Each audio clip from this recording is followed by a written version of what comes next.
is virologist Dr. Robert Malone. How can we ever trust these organizations? How can we ever trust our governments?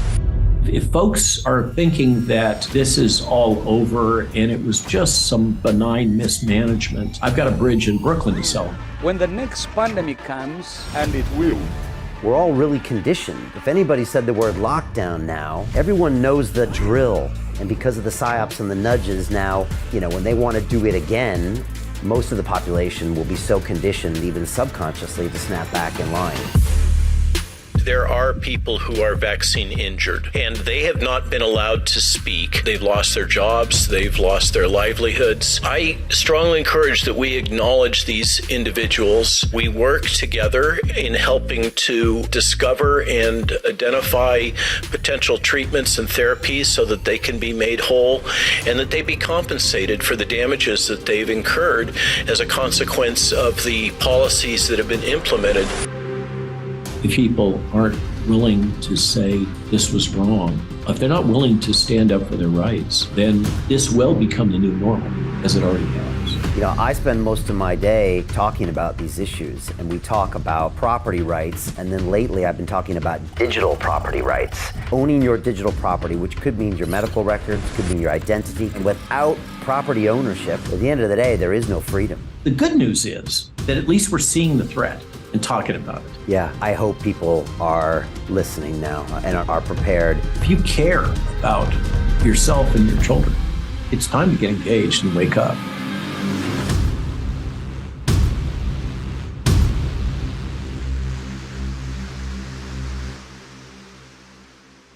Hi, it's Brian Rose from London Real. You probably know that we've just recently been re-platformed on YouTube after 25 months completely in the dark. The truth is, I really need your help. What I really need you to do is click on that subscribe button right now, like this video, and maybe even leave a comment or share the link with friends. We're really fighting against an algorithm that's tried to keep us quiet for so long. And the more subscribers we have, the more people watch our content, the better guests we can bring you, the better content, and we can continue transforming lives. We've been doing this for 14 years now. I want to do this for another 14 years, but I really need your help.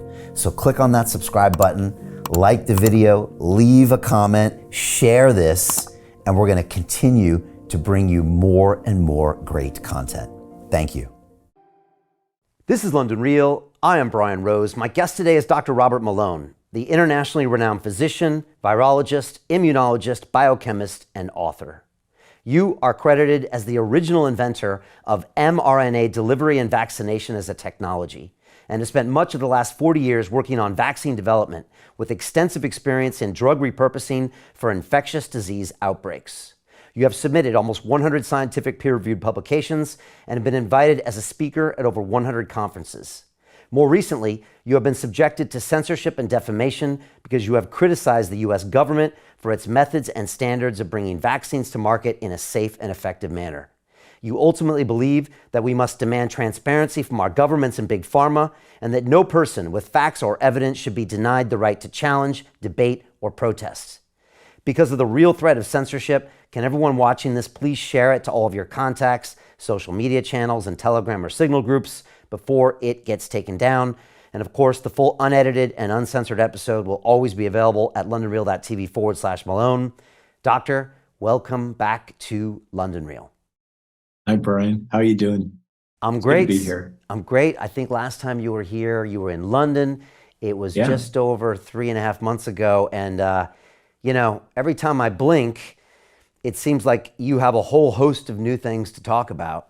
And, I don't know where to start, but I think I'll start by jumping in at the thing that maybe has me most concerned, and that is this pandemic preparedness treaty that we've seen the WHO talking about, and you've been trying to break it down and give exposure to this plan. When I read it, I mean, it seems very dystopian and gives me flashbacks to some of my guests that told me about this dangerous future. Maybe for people that haven't really even heard what this is, can you break down what it is, why it's on your radar, and maybe what we should be doing about it? So just to start, we actually have twin initiatives being advanced at the World Health Organization and its affiliates at the United Nations. Those would be the Pandemic Treaty, Pandemic Preparedness Treaty, and the International Health Regulations updates, technically, which were proposed by our government, our Department of Health and Human Services, as a modification of the existing international health regulations, which have largely been up to date, up to the current date, optional or suggestions provided by the World Health Organization. The proposal that I've heard is that the enforcement arm for these new initiatives, by the way, would be the World Trade Organization. So the teeth behind the jaw here of Mr. Tedros would be, and his colleagues would be, the potential for economic sanctions on a nation state or a region or a populace should they not comply with the edicts that would emerge from this clearly globalist captured body that we call the World Health Organization that has a very large fraction of its funding coming from the Chinese Communist Party and from the Bill and Melinda Gates Foundation, among many others. It's important to understand just as background, and I've been aware of this on a very personal level from my time when I was working with New Link Genetics in the U.S. Department of Defense to advance an Ebola vaccine that we eventually sold off to Merck and became the licensed Merck Ebola vaccine. The World Health Organization has become increasingly dependent on, let's call it, private donations. What that computes to is that, for instance, in our case, when the GSK vaccine product for Ebola started faltering, and it became clear that this small independent company based in Ames, Iowa, that had acquired the Canadian-developed Public Health Agency Canada-developed vaccine product became the leading candidate, we were approached by the then Director General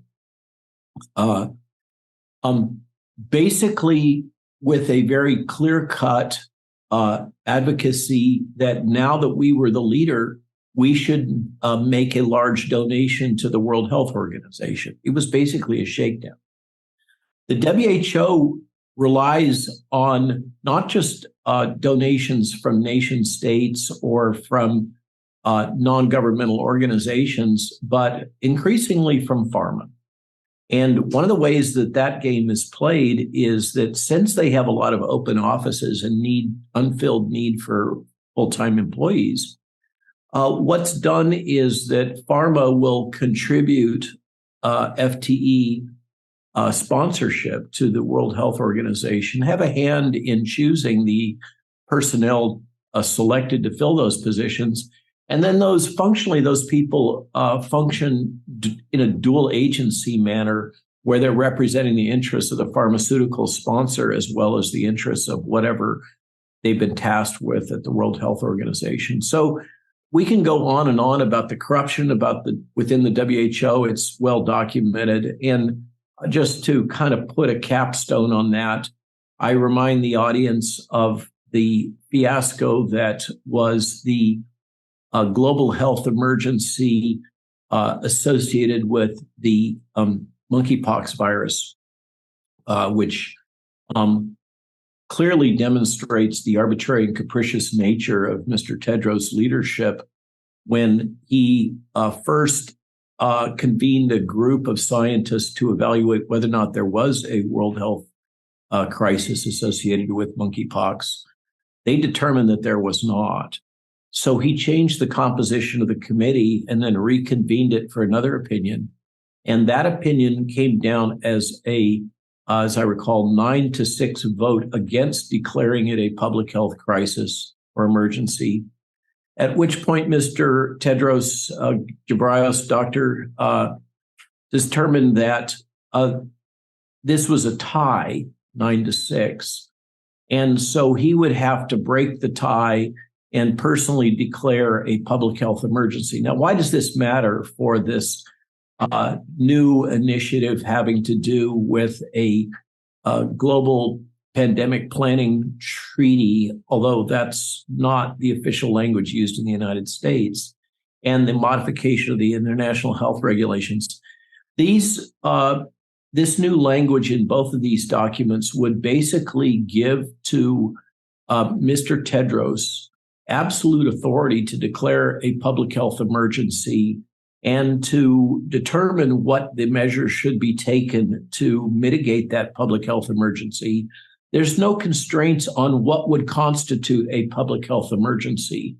So this would be whatever Mr. Tedros at the moment considers to be a public health emergency.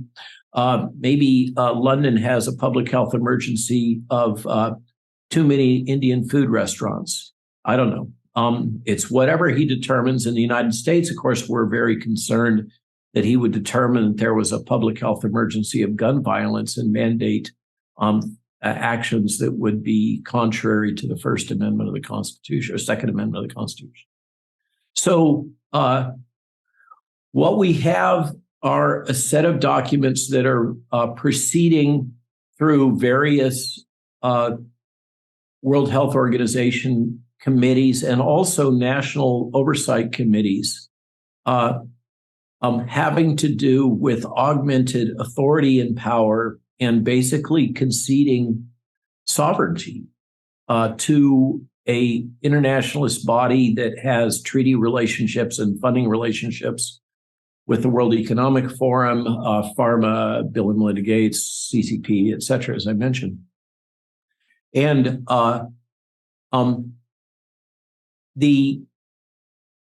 this is the second go-round of negotiations on this regarding the international health regulations. In the initial embodiment, it was much more unilaterally authoritarian, one might say, giving the power to the World Health Organization and executive specifically to take a series of actions such as I've described. And there was an uproar in small pockets of resistance in the Five Eyes nations, particularly the United States, Canada, and Great Britain.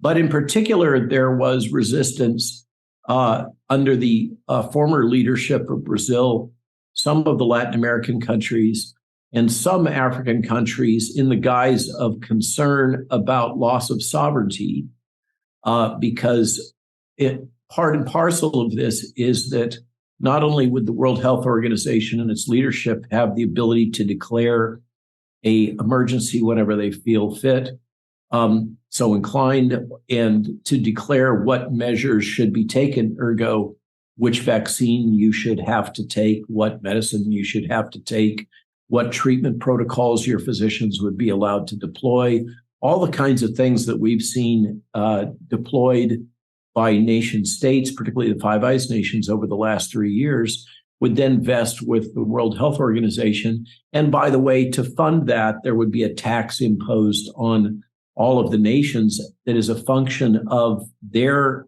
health budgets. And so since the United States spends far more than any other country on its medical care, it would bear a larger burden of the costs of this. And there was significant objection in the African states, in Latin America and Brazil, as I mentioned, and that caused a backtracking on the prior versions that were much more explicit about the authority of the WHO to impose these things unilaterally. Many interpreted this as, including myself, as the African states standing up for their personal sovereignty, their national sovereignty.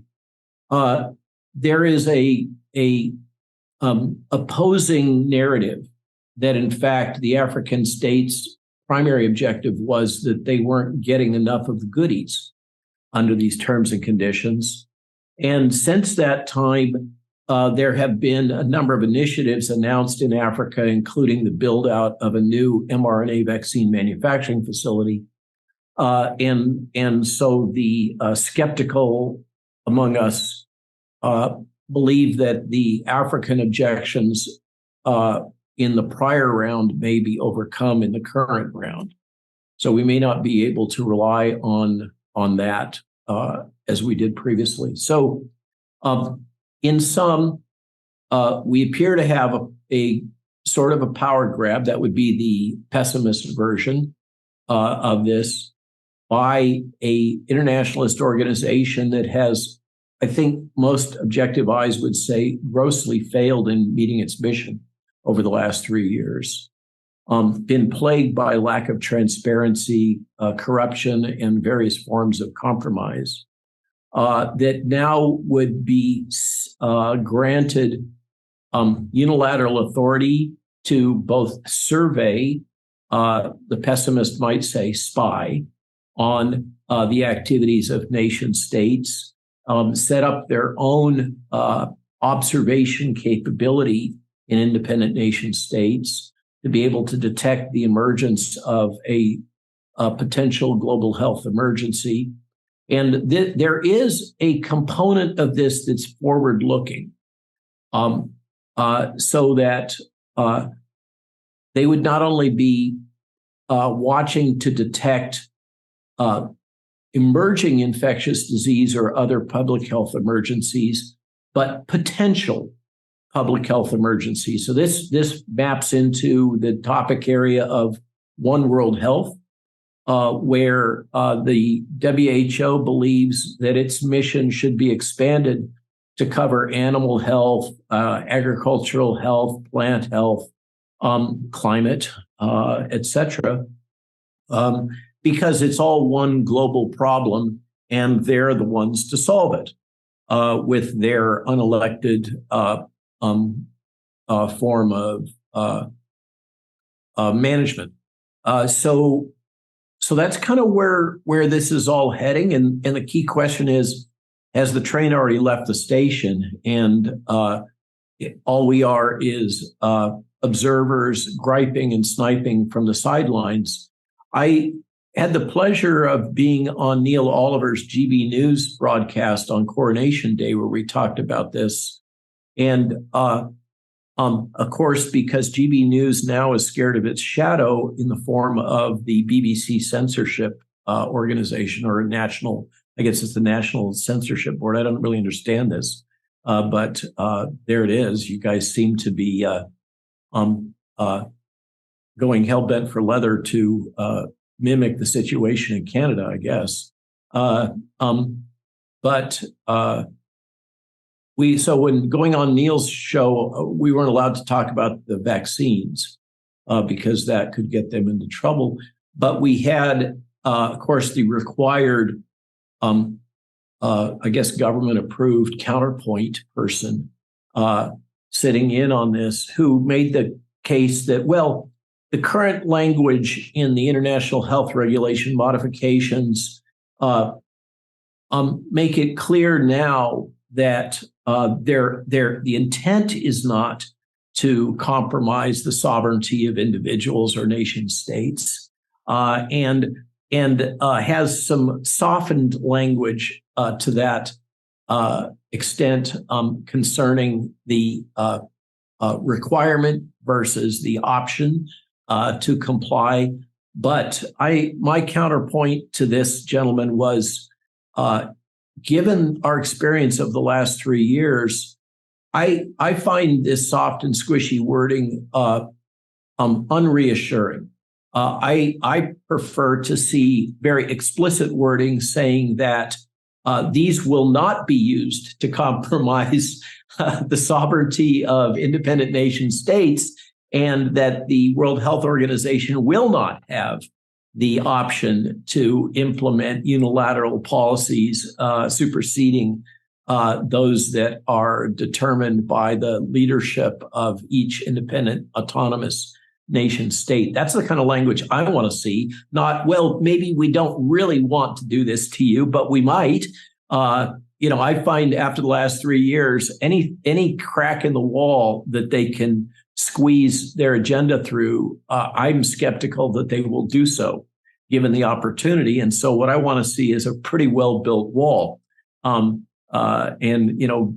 about 50 feet thick to prevent this after the bungling and incompetence and corruption that we've seen, in my opinion. So there's my not so short synopsis, Brian. I hope that provided a reasonable introduction to the topic. I think that we are, and many others in my world, think that we are facing a true threat, not just an existential threat, to independence and sovereignty by another one of these organizations that are wedded to the idea that a decentralized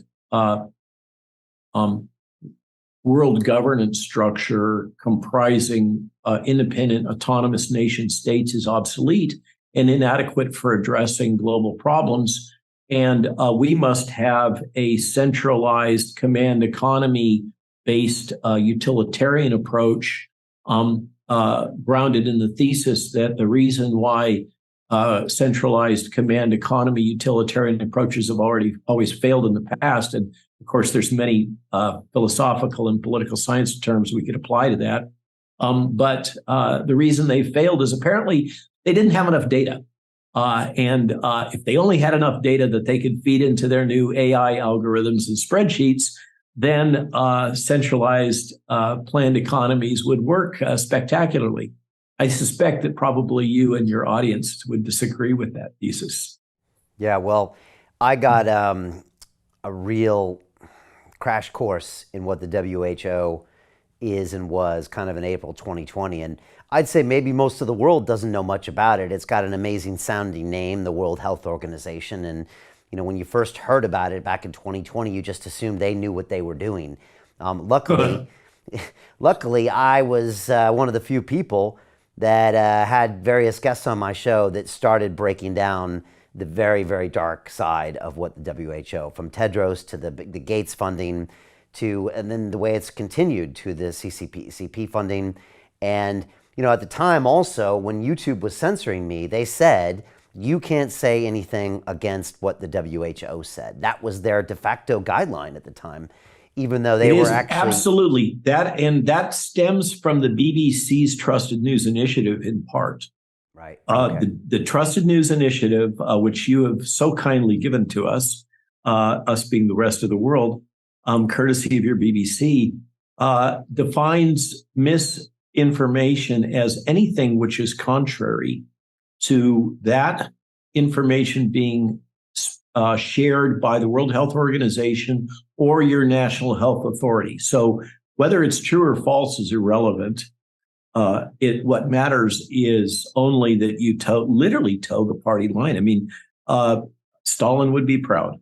Yeah, it's flabbergasting. All you have to do is look into it briefly. And again, the BBC were ultimately responsible with getting us, banned on YouTube, because they were actually watching my massive live broadcast on April 6th. And it was actually them that called YouTube out that ended up getting that video pulled. So which is odd, because I didn't think they were a policing organization, but they kind of... Silly you. Yeah. They kind of self-appointed. They've recently upped their game now, haven't they? Yeah. With this new initiative. It's pretty incredible when you go deep here, and it gets dark very fast. And again, you can go deeper down the rabbit hole and look at the way that they even went to check out the Wuhan lab and just a half-assed investigation by the WHO there, and all the links. I mean, it's downright shocking when you get into it. So the fact that this organization would be taking away sovereign decisions based on the whim of a single individual who's clearly been compromised by various types of funding and special interests, it's something we all want to be aware of. And then, Robert, when you talk about how they can quickly add in climate or any other quote unquote threat or disaster to it, and then you see these 15-minute cities, and then you see too many pubs in Britain. We've got to do something about alcoholism. Right. I mean, all of a sudden you can see how it can be used to control the population. And then when you dive into your sovereignty initiative and you look at the rise of CBDCs, and then what, again, China's doing with the social scores and the monitoring and the facial recognition and the 5G, you can quickly see how the last lockdown in 2020 and 2021 is child's play compared to what could be happening in the future, where, you know, you won't even have a choice, perhaps, because everything will be suspended and you might not even know what the hell is even going on. Well, and now suddenly the Tom Cruise kind of future dystopia of Minority Report looks prescient. Yeah. And specifically in there to remind people, like, what are you seeing there? That control of information, that watching of everybody. Yeah.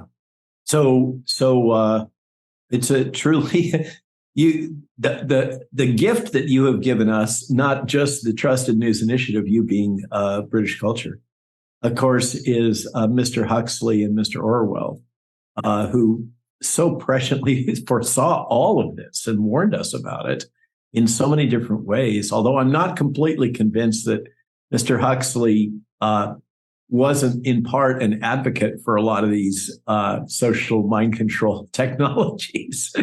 But there it is. We it's wake up time. Wake up, or do you is this the world you want to live in? I think that you're, from the little I know about your clientele, these are folks that believe in capitalism, believe in free markets, believe in individual autonomy and sovereignty.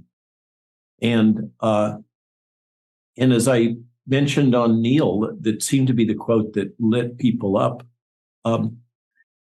In a world in which governments are willing and capable of deploying these advanced psyops technologies, like neurolinguistic programming, nudge, etc., the concept of sovereignty becomes obsolete. It is irrelevant. It's an anachronism. I was mentioning the gentleman that was my counterpoint, my gentle counterpoint on Neil Oliver, who's making the case that the way elections work in a representative democracy, or whatever it is that you guys have in the UK, I'm not sure what the term is that every 4 years, the people have an election, and then they basically concede their sovereignty to those elected officials for a 4-year period. And then they get another shot at it 4 years later, was the case he was making. And that during that interim, the government operates with relative autonomy and authority to act in whatever fashion it deems appropriate. In a world in which these advanced psychological manipulation technologies are governments are willing and able to deploy them, 4 years is plenty long enough to convince the majority of the population that the Earth is flat and the moon is made of green cheese.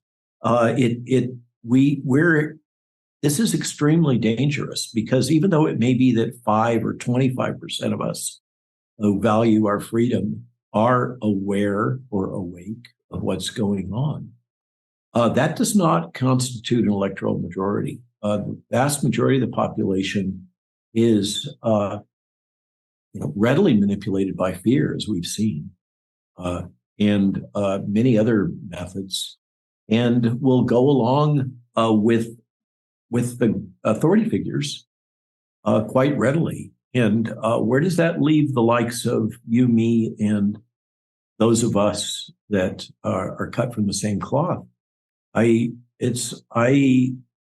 I'm concerned that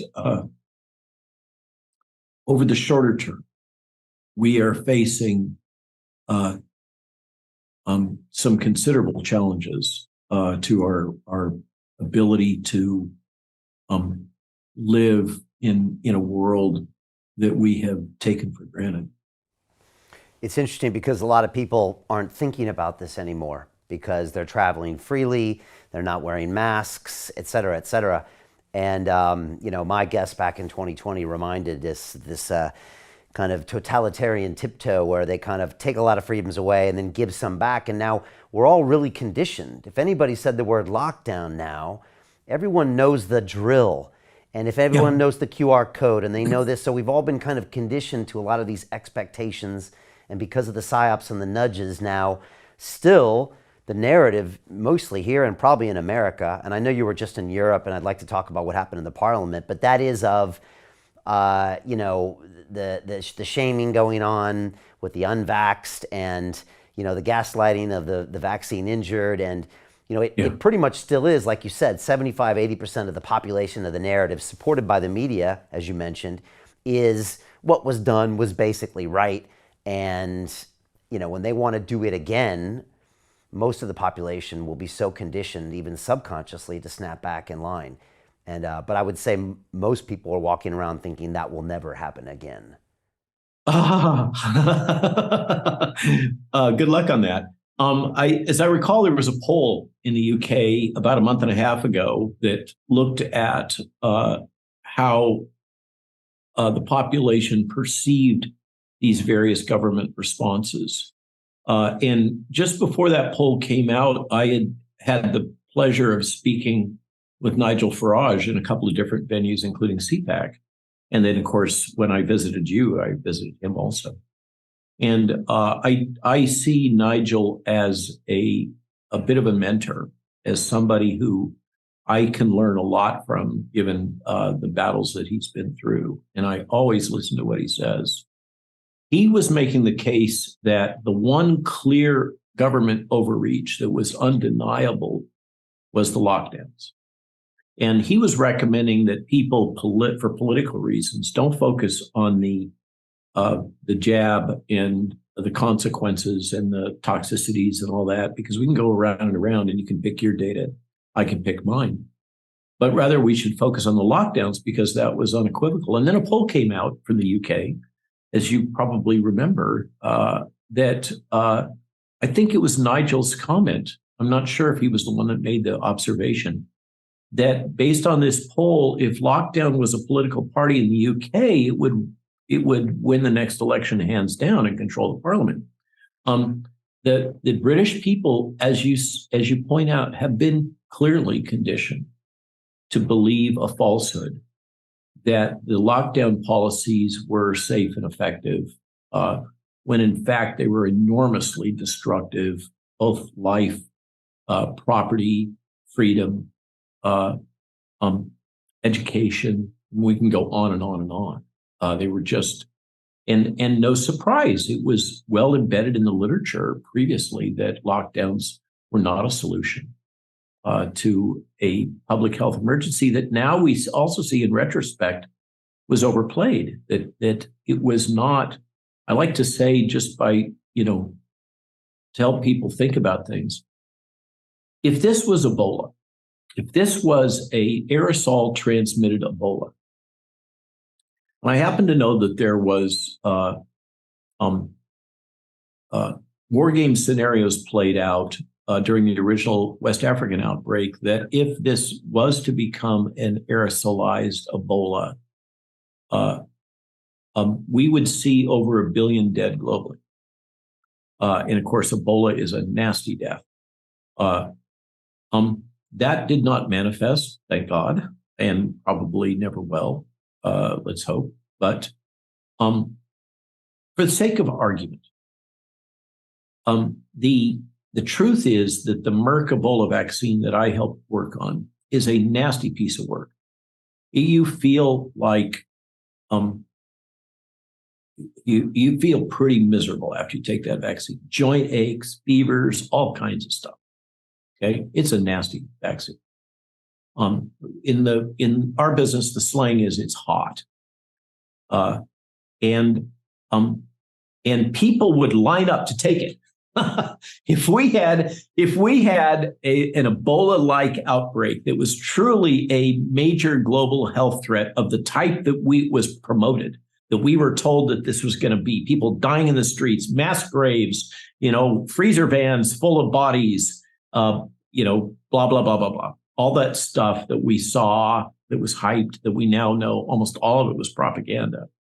But if that had really been the case, we would not have needed mandates. Even if this is a partially effective vaccine, turns out it's not really effective for much of anything.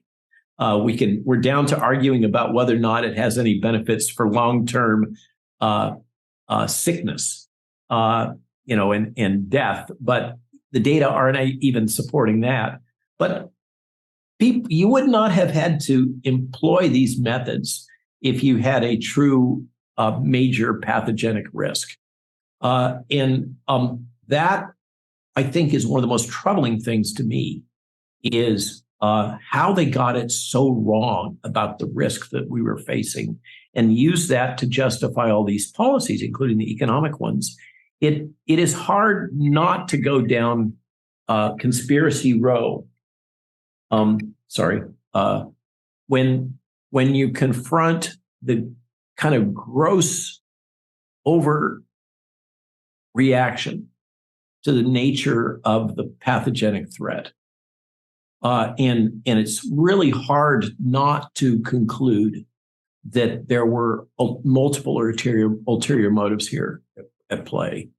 And so if that's the case, even if we have to say, well, there's a 60% probability that there were other agendas, just trying to be a centrist on this.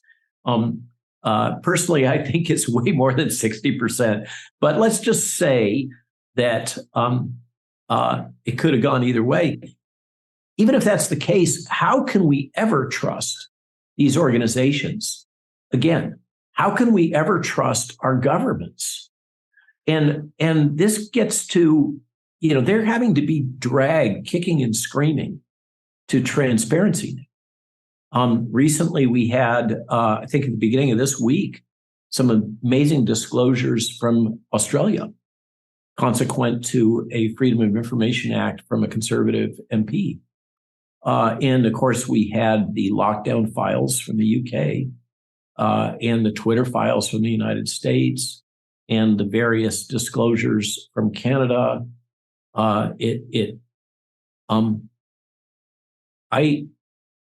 If folks are thinking that this is all over and it was just some benign mismanagement, I've got a bridge in Brooklyn to sell.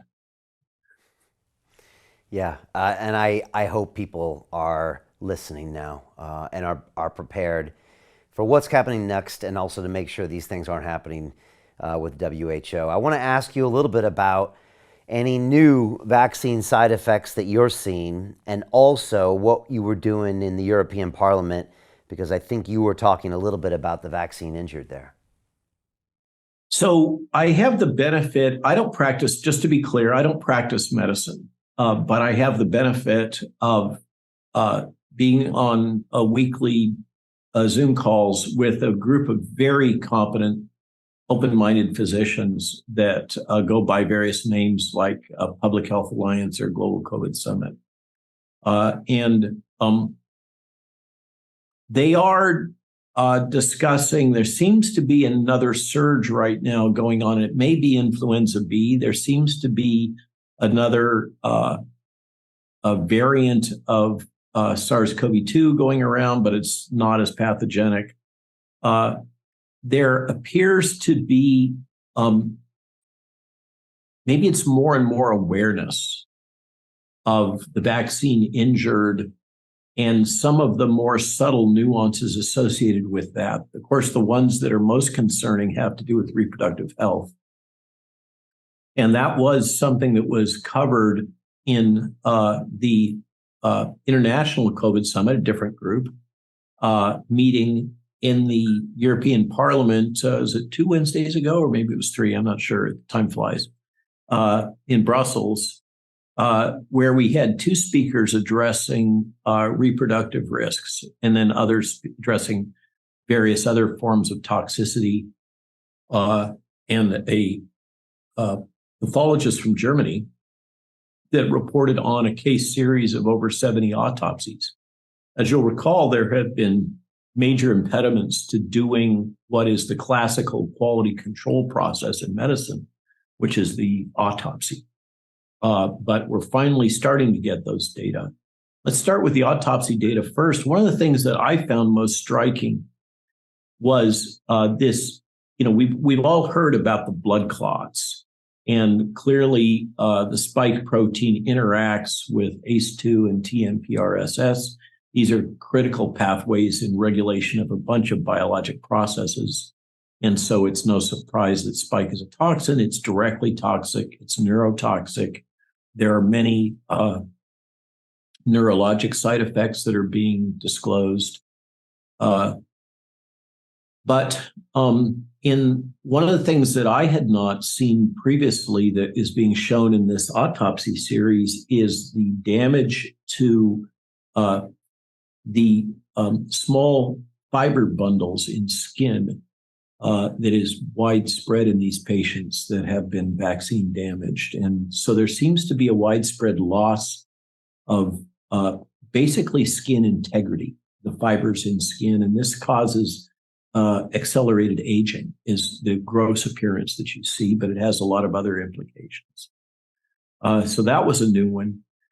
Male infertility and male reproductive consequences was highlighted. And one of the things that I had never thought about that was brought out is that both the virus and the vaccine via spike are, the spike antigen that goes systemic, are affecting vascular flow in male reproductive tissue, which is, of course, important for a variety of things that we don't need to go into, but is self-evident. But, that's all about blood pressure. But what I hadn't thought about is that it's also altering temperature in gonadal tissue, which is crucial for maintaining integrity of sperm manufacturing. So this is one of the reasons why men have the anatomy and males have the anatomy that they have with their reproductive tissue, where it's outside of the body and can have its temperature more carefully regulated. So there's that. There's sperm count issues. In the female infertility, there's a growing wave of concern and documentation supporting the long observed alteration of menstruation and the apparent or repeatedly reported by many obstetricians increased incidence of spontaneous abortion in the first and second trimester, in particular in the vaccinated women, and anecdotal reports of increased incidence of birth defects in the vaccinated pregnant women, particularly if they receive the vaccine product in the first and second trimester. And we've had now reveals through a variety of sources that although it was asserted that these products were adequately tested as being safe in pregnancy, those the term that comes to mind is those clinical trials were aborted prematurely. And I'm sorry to make light of that, but it's true. They were not completed. They were not rigorous. And the technical scientific basis for making those claims about lack of risk in reproduction are not supported by solid data. And now we have increasing information coming out in ways, it's coming out largely through anecdotal reports from practicing obstetricians and pediatricians, because this is still a highly sensitive and censored topic. We can't discuss reproductive harm, which is shocking to me and completely contrary to established ethics.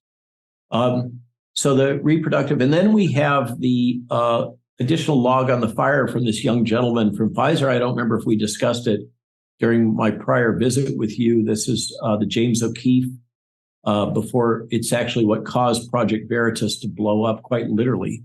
I was fortunate to have dinner with James O'Keefe 2 weeks ago down in Southern California. And he told us a lot of the backstory of what had happened. And absolutely, this was triggered by the success of that sting operation on that Pfizer executive. What was buried, many people did not appreciate. I think it was in the third tranche of. To continue watching the rest of the episode for free, visit our website londonreal.tv or click the link in the description below.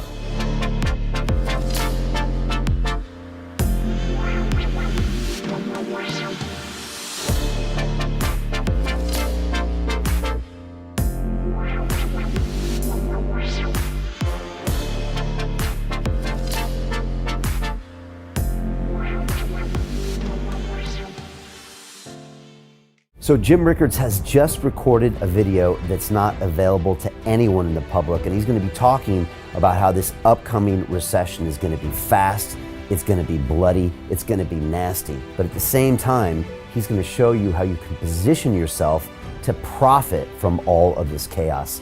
Now, we've made this video only available to our viewers. Go to londonreal.tv/Jim.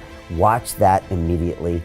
I can't say enough good things about Jim Rickards. He understands the global economic system better than any guest I've ever had on London Real.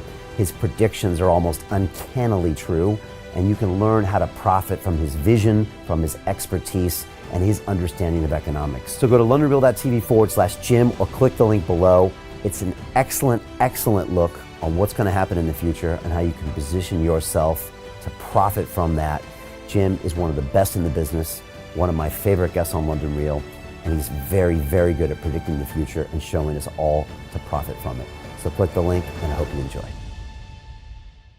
Hey, it's Brian Rose, founder of the DeFi Academy. I've told you my 4-week crypto bootcamp is amazing, but don't take my word for it. This is what my students are saying. The DeFi Academy was an amazing experience for me. It took me totally out of my comfort zone. In this course, I was challenged, I was held accountable, and pushed to do things that honestly weren't always easy. It's been phenomenal, and I can't believe we're already up on our 4 weeks. It has flown by. Going through this DeFi accelerator by far was one of the best courses I've taken. You do this course, you really get into the nitty-gritty of the activities that will make you comfortable with decentralized finance. Thank you so much to Brian and everyone at London Real and the DeFi Academy for even putting together an amazing course like this. Anybody else that wants to do it, please sign up. It is well worth the money. Most people will never see this opportunity. Dubai luxury transformation projects have historically delivered 40 to 90% annual returns. That is incredible. These were once reserved only for insiders with access. I spent 15 years on Wall Street, and I learned this: the biggest returns always go to the people who get the call first. Now, you finally can. We've just received a brand new project with major upside potential. Allocations move fast. Click the link, apply now, and speak to my team. This is your chance to see what others never will.